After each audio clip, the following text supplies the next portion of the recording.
All right, welcome back for another episode of Carnivore Trades. Today is Wednesday, August 31st, 2022. If you're not done so already, give the video a thumbs up, like, comment, subscribe to the channel. Come find me on carnivoretrades.com for swing trading alerts and analysis. Anyways, today, interesting little day here. So we kind of gapped up, had a little pop in the morning, and then really just kind of faded here. So bears still well in control of this market. We came down to the lows of the day here on the spiders. And you can see here we actually cracked yesterday's low, and bulls kind of trying to defend it a little bit here, but not really getting much. They got a little bit of a pop here, got it all the way back up to that 398 handle, and then that's really gotten faded since then. It's about 3:30 p.m. right here. So we'll see if we get a dump into the close. So they tried to save this level, and bears really just kind of retaking control. You see they dumped UVXY there, starting to put in a little higher low here and upticking here into the afternoon. It is the last day of the month, so usually you'll see some jockeying for position, some window dressing. I noticed Apple is really a strong horse here, and if you didn't, a lot of these funds, what they'll do is they'll buy the stock that was the winner of the last quarter or the last month, so that they can kind of window dress and say, oh, we held this. And by the way, speaking of Apple, remember back here when I said this was going back to that 150 area and 50% fib, and I said you'd have stop at 160. Oh, right here at this gap, which we blew through, and I said we'd stop right around here at 158. Well, we're halfway to that 150 area now, actually more than halfway, and we're into that 158 gap fill here. So, yeah, interesting little call there. By the way, look at that trend line. Perfect trend line hit there on Apple, and now back below this older trend line here as well. So I still think Apple has some downside. Granted, it's one of the stronger names in the market. And it's like I said here, on this run up, I said the Apple's kind of a safety play at this point in the market. So there's that as well. I do think it eventually gets back here, though, in due time. But anyways, here, overall, last day of the month, spiders down a little bit here. If we do start to dump, I think we get down to that 390, maybe 387 area. I've been showing you guys that for the last couple of days. That's an area where I think the bulls will actually show up. So we haven't really seen the bulls show up since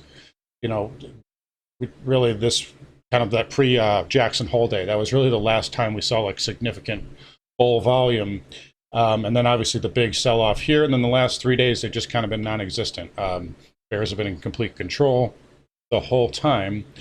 And I feel like if we get a kind of a dump here into the last half hour, it kind of opens the door for a gap down tomorrow. So that doesn't mean it necessarily happens, but that's just kind of like where my bias would lean to. But ultimately, I still think we get down to this area regardless, whether we bounce first or not. The market is going to go there, and that's where I think the majority of bulls will show up, and we'll probably get, a good enough, like a tradable bounce. So that's kind of what we're looking for moving forward. We do have the triple Qs actually starting to slightly outperform a little bit today. Some of that has to do with Apple, again, being down much less than the market. The semiconductors are actually got a nice little bid there off the lows. So semi's actually holding up okay for now, considering where the rest of the market is. But overall, triple Q's not taking out yesterday's low. So maybe a positive sign here in the short term. Or it could just be end of quarter stuff. So it's really hard to tell at this point. But bottom line is bulls are really kind of nowhere to be found right now. And, bears are just in complete control. And that's just kind of what we're going to leave it at right now. By the way, bonds are taking a pretty good dump here in the final hour here as I'm watching TLT on my other screen. So that'll be interesting to watch. TLT is getting hit pretty hard. Could be end of month stuff as well. So we'll keep an eye on that tomorrow. But that's getting hit really good here as we get towards the close. Anyways, here, so Russell 2000, again, lower just like everything else. It's basically right into yesterday's low, so that was 183.54, and the low of today was 183.19. So we just pierced it barely. Still kind of just holding on to that 50 moving average right now. You see the IWM in the corner of my screen just kind of hanging on at the current time. We had some good support here. This is kind of your pivot high. 150 moving average. This technically should get a bounce here. But again, if they do fade us really hard into the close, and the bulls can't keep us off the lows, I could see the potential for a gap down tomorrow. Doesn't necessarily mean I think it'll happen. But, and you also have to consider the market's been down the last 4 days. you know, could they bounce us into the end of the week, Thursday, Friday? Absolutely. Especially if there's a lot of put buyers, you know, at the lows of the day here. So, you know, trying to FOMO into those puts there and short into the hole, that, you know, market makers will look at that.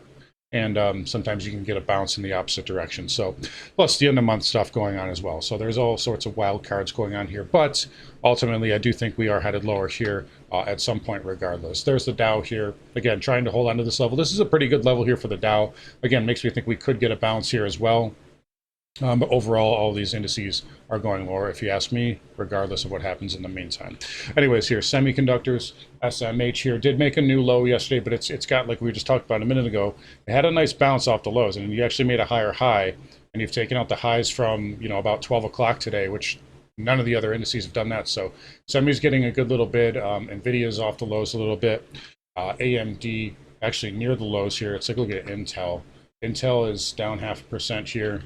Actually, Intel's getting walloped here. This is actually a good level for Intel, by the way. 200-month moving average. And I believe there's a fib. We are into a 618, I want to say. Yeah, this into a 618. So Intel is actually kind of intriguing here to me for a long position right now. That 200-month moving average with that 618. But this thing's been getting pounded lately. So Intel getting hit pretty hard overall. Still semis, SMH, having a nice bounce off the lows, so we'll give them the benefit of the doubt for now here. IGV had a nice gap up today and a pretty good fade, so take a look here. This had a much better gap than the rest of the market. Got back above that 10-minute 100 moving average, and then good fade, and now it's just flattish to lower. So I'm still under a little bit of pressure here, and kind of a gap and crap day, but you didn't take out the lows of yesterday. So again, holding up a little bit better than the rest of the market. Biotech also green today, so biotech holding up okay, up 1% XBI there, and it's trying to hold on to that 50 moving average, so showing a little bit of relative strength here, all things considered. Transports a little bit on the weaker side, definitely more weaker, so down 70 basis points, and you know, while everything else was gapping up today, this really, I mean, it gapped up like what, 2 pennies basically. Couldn't even take out the high from 12 o'clock yesterday, and is making a more significant lower low. So you're really cutting through that 50 moving average and not getting much of a bounce at all. And this is a good little area here.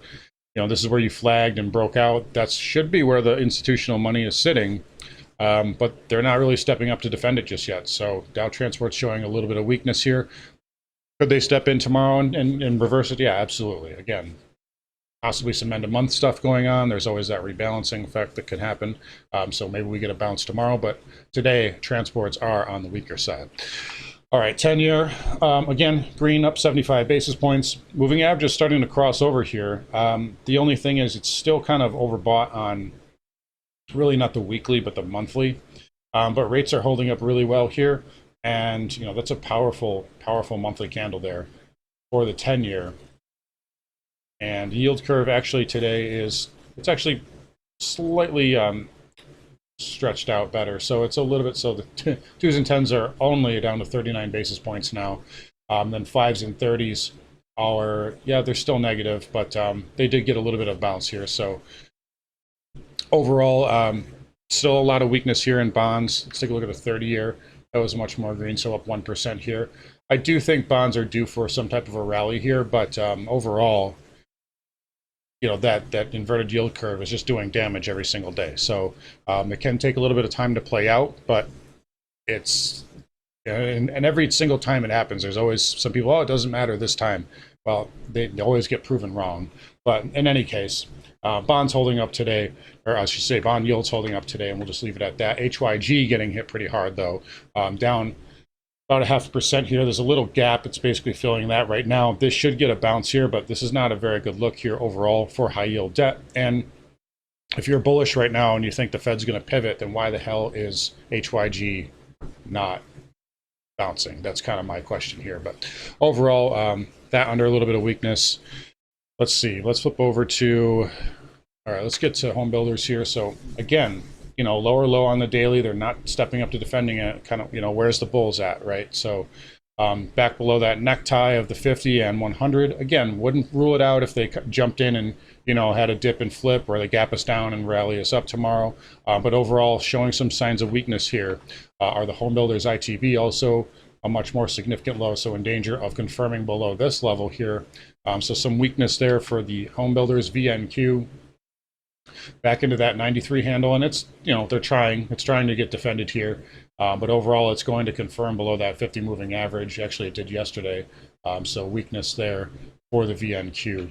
XLF's been holding up well compared to the rest of the market. It did make a lower low here today, but it's trying to hold that 50 moving average, so it is above the 50, unlike a lot of other stocks in the market or ETFs in the market. So Fins hanging on for the most part. Broker dealers also holding up okay, did not make a lower low, and just kind of an inside doji here today. So this has probably the best chance of getting a bounce tomorrow, if that were to happen. All right, energy here. So crude continued some follow through lower. And really, just to reiterate what I was saying yesterday, like that weekly inside pattern is so powerful. I know we had a higher high here. I know we got above the 200 moving average for one day, but that 50 moving average ended up being that rejection level, and we got some follow through to the downside today. Still got a weekly bearish inside bar, and this is looking even more powerful now because you've got a tail. So the bulls tried to break it up. They tried to test that red bar high, couldn't even get it there, and now you got a good reversal, assuming we close the week down here. So again, I'm still expecting another leg down in crude, and then I think we're going to have a really good buying level, really once the dollar tops out. And that's kind of what I'm expecting to happen. I'm expecting the dollar topping out to kind of coincide with the bottoming of all these commodities that have corrected over the last, 4 or 5 months. So that's kind of what I'm looking for here. I think there's going to be a move into hard assets pretty soon. And, we're not quite there yet, but we're getting pretty close. Anyways, XLE. So kind of like we just talked about yesterday, we kind of extended that trend line out. We broke below it, and we got a nice bounce off it. So even though it gapped down pretty hard, it's had an impressive rally back. So a nice little rally back, and then a little fade here. Now it's kind of just basing here as we get towards the end of the day. But a nice little recovery on XLE. It got down to that trend line there. XOP is actually green, holding up really well, holding that 20-period moving average. So these are strong. Again, hard assets, guys. So the energy stocks, they're also safety names as well, especially Exxon, Conoco, Chevron, that type of thing. So that's kind of what we're seeing here. OIH as well. Again, right to that lower trend line there, and got a bounce off of that. It still faded pretty nicely off the highs, but for right now, it got defended. So we'll just leave it at that for now. Nat gas here. Just can't break that 20 moving average. I mean, this thing is just a powerhouse. You even had a nice red inside bar there. Tried to play out a little bit. Nat gas green again. Eventually it will correct. Okay, eventually it's going to break this 20 moving average, but for right now it's holding up, and you just got to respect that at the moment. Dollar index, so nothing's changed. Still looking for that 110 handle. Nice little inside bar here on the daily. It should get a bit up. We'll see how it reacts. I'm thinking we get kind of a fake breakout, so I'm always weary of big inside bar patterns at all-time highs, or at extreme highs, I should say. A lot of the time they have the tendency to fail or give you like a fake breakout and then a reversal. That's kind of what I'm expecting here on the dollar. And then I think we get kind of a rotation here in assets. But for right now, dollar is still holding up okay. Gold here looks like it wants to go fill that gap right there at about 17.15. So right in that range there. I'm still expecting a higher low in gold, though. And then silver is getting very attractive to me as well. I mentioned that yesterday. It might have a little bit more selling to go in it, especially if the dollar has one more pop. So I definitely can't rule that out. But I do like this level on silver and some of the miners as well. Platinum, again, same kind of thing. You guys know my position on that. Basically back testing that AT20 area. That is good support for now. Palladium also kind of just still stuck in this inside pattern here. This could get a bit here up to that 2200 handle, but there's a lot of resistance up here at right around 2300 as well. And then copper, lastly, nice little pullback candle, but coming off the lows here. So you could make a case this is a test candle. A little pullback right into kind of the previous breakout area. So a nice little candle there for copper. Pretty good volume as well. Let's take a look at the weekly and see what that looks like so far. Yeah, a little bit on the softer side there. So you want to see it hold that green bar low by Friday. If it can do that, it's holding that inside bar and it can still get a leg up. If not, copper may be, may have some more downside in the cards here in the near term. All right, so let's flip back over here. There's our yield curve. Bitcoin holding up as well. So again, this is kind of another case here. Maybe markets get a bounce here. Ether holding up, up almost 4%. Still not above that 50 moving average, but they're hanging in there okay. And again, this is not a bullish pattern by any means.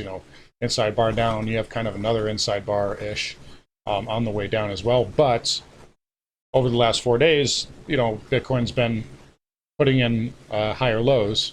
And the market, the spiders have been putting in, lower lows. They've been getting slammed the last 4 days. So Bitcoin showing a little bit of relative strength here. I wouldn't do anything with it right now, but, it is showing relative strength. So we'll just kind of leave it at that for now. Anyways, here's spiders holding up into the close. Nothing too significant going on. Bears still in full control. The bulls did defend that little pivot low there. So maybe we can get a bounce tomorrow. I would have preferred as a bear, you want to see a little bit more sideways action here to give it some more juice to the downside. But overall, bears in control. Bulls are still really nowhere to be seen at this current time. We'll see if they show up tomorrow for the first of the month. First of the month, new money flow. A lot of the pension funds come in. So there's the possibility of that in the morning as well. So anyways, let's leave it at that for today. You guys take care. Come find me on carnivoretrades.com, and I'll talk to you all tomorrow.